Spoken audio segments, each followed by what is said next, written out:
अक्सर ये सवाल आता है कि बंदा किसी लेपालक बच्चा है, बाज़ दफ़ा मैं चाहता हूँ मैं मरने के बाद इसको तो कुछ नहीं मिलना, लेपालक बच्चे को तो विरासत में हिस्सा नहीं मिलता, मैं इसको कुछ देना चाहता हूँ।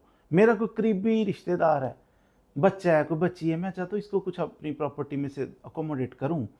विरासत जब मेरी तकसीम हो, सब मेरे बच्चों को मिले, मेरी बेवा को मिले, सबको मिले, लेकिन इसको भी मिल जाए।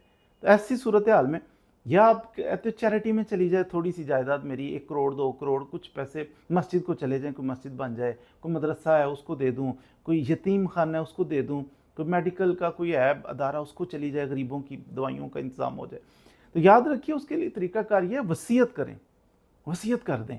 और वसीयत जो करें वो लिख के करें, लिख के वसीयत करें और उसके अंदर गवाह डाल लें। वो जो आपको पता है ना ज़्यादा रफड़ी है मेरा बच्चा, उसको भी गवाह डालें बीच में। फिर कहें कि मेरी ये बेटी है, बच्चा है, इसको मैं गिफ्ट करता हूँ, उसको गिफ्ट करें या वसीयत कर दें कि मेरे मरने के बाद ये जायदाद इतनी इस इंस्टीट्यूशन को दी जाए, इस बच्चे को दी जाए। लेकिन एक चीज़ याद रखने की है, 1/3 से ज़्यादा वसीयत नहीं कर सकते।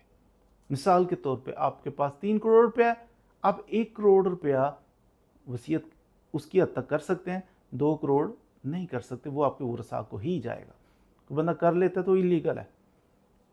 1/3 तीसरा हिस्सा वसीयत कर लो अपने माल की, उससे ज़्यादा की नहीं कर सकते। हाँ, अगर किसी ने उससे थोड़ी ज़्यादा भी कर लिया है और उसके वरसा मुत्तफिक हो जाएंगे, ठीक है अब्बा जी ने कर दी है तो दे दो, तो फिर दी जा सकती है प्रॉपर्टी, ज़्यादा भी दी जा सकती है। लेकिन कानून ये है कि 1/3 से ज़्यादा वसीयत नहीं की जा सकती। किसी को गिफ्ट करें, किसी को वसीयत करें तो रफड़ी किस्म के बंदे वो गवाह डालें, उनके अंगूठे लगवाएं कि आपके सामने आपके अब्बा जी ने और आपने साइन अंगूठा भी किया, ताकि बाद में रोला ना बने।